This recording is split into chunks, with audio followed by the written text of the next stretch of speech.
We've created over 300,000 new jobs last month, and that's on top of 500,000 jobs we added the month before. All told, we've created more than 12,000 jobs since I took office, nearly 8,000 of them manufacturing jobs. That means overall, we've created more jobs in 2 years than any administration has created in the first 4 years. And I think all this matters. It's no accident. It means our economic plan is working. And when I took office, the recovery and the economy there was no recovery and the economy was reeling. And 18 million people were unemployed on unemployment insurance compared to less than 2 million today. Unemployment was 6.3%, and nonpartisan Congressional Budget Office predicted it wouldn't get below 4% until 2026. Because of our economic plan, unemployment has been below 4% for 14 straight months since January 2022.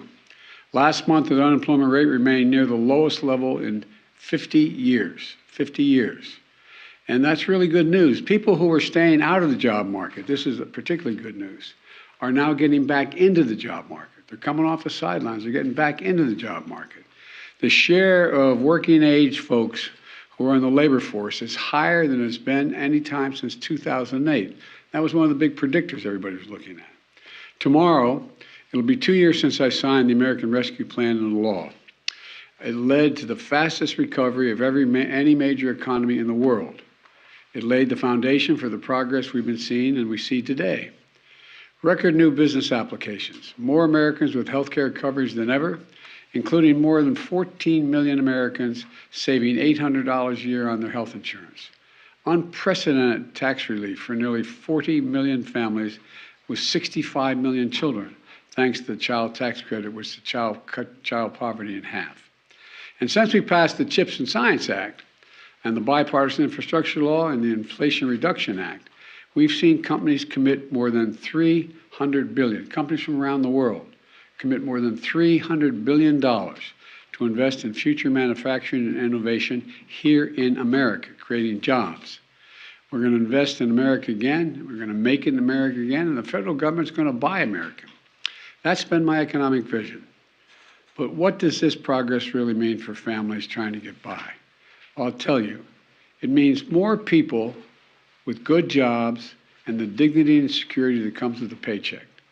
And while we still have more to do, and there may be setbacks along the way, inflation is now down 30% from what it was this summer. Gas prices are down more than $1.50 since their peak.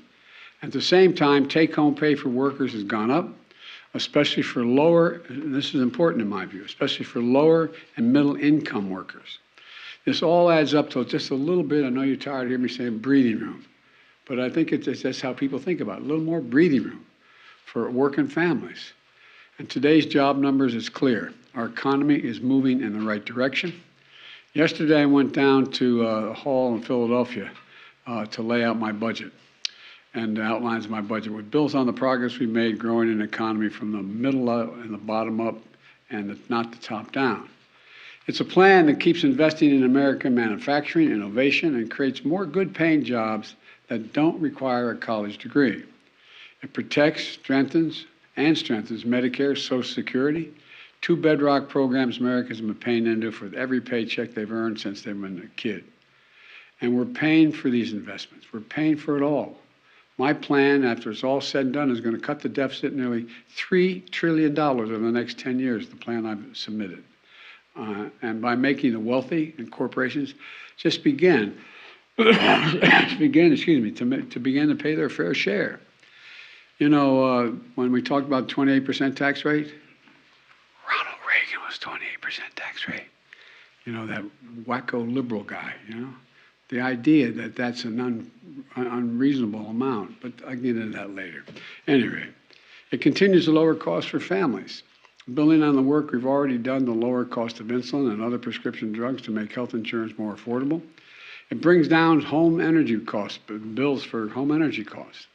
And our plan is a stark contrast to the MAGA Republican plan in Congress, where they're doubling down on the same failed policies of the past that would give special tax breaks to the wealthy, keep the tax breaks that were put in place by the last president, the wealthy tax breaks for big oil, tax breaks for pharma, at the expense of seniors and families.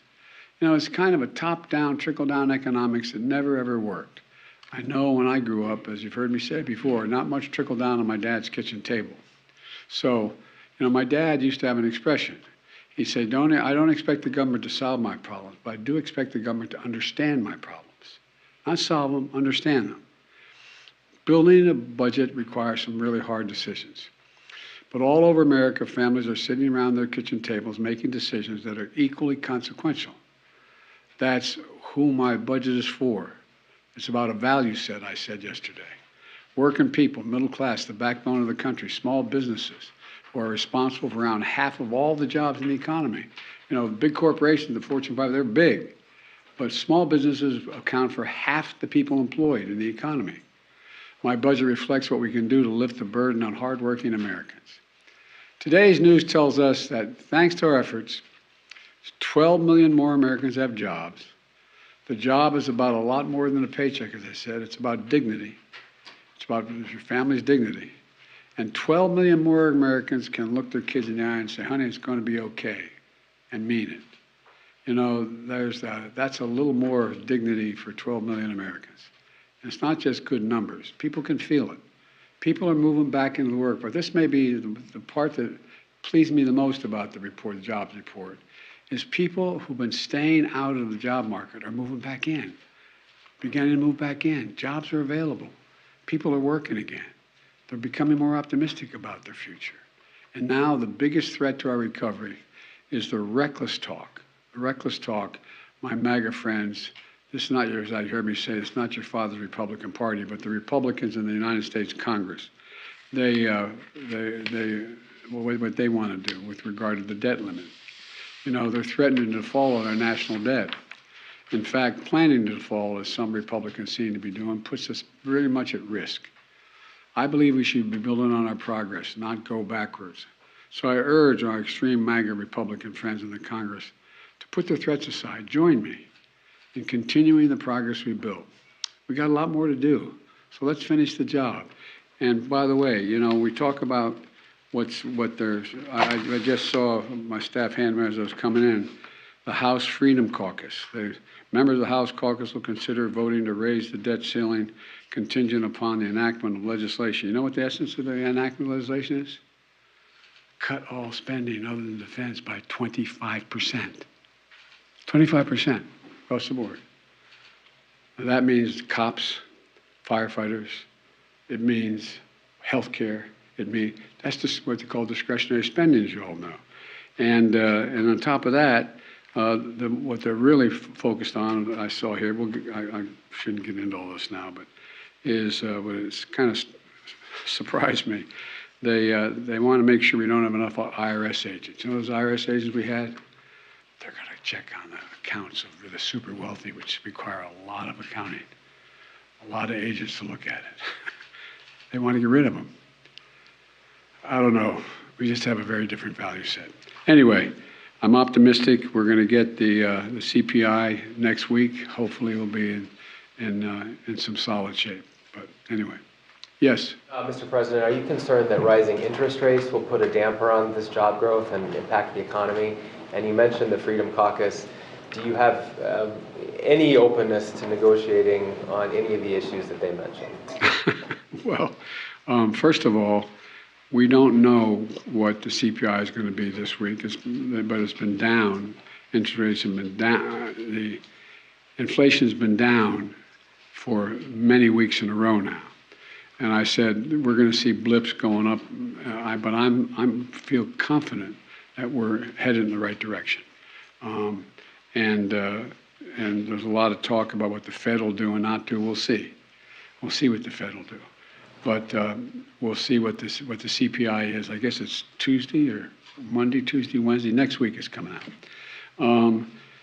The idea that I'm going to agree that we start to figure out where we cut 25% across the board. By the way, their entire program does not lower the deficit one single penny.